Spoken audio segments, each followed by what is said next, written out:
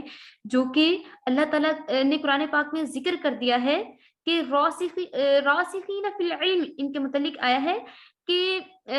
حدیث میں آیا ہے کہ نبی کریم صلی اللہ علیہ وآلہ وسلم نے فرمایا کہ راسخین فی العلم جن کا آیت میں ذکر ہے وہ کون لوگ ہیں؟ آپ صلی اللہ علیہ وآلہ وسلم نے فرمایا کہ جو شخص اپنی قسم اور نظر میں پورا ہو، زبان کا سچا ہو، اس کا دل لوگوں کے لیے اس کے دل میں لوگوں کے لیے محبت اور وفا ہو، اور وہ سیدھے رستے پہ ہو، اور وہ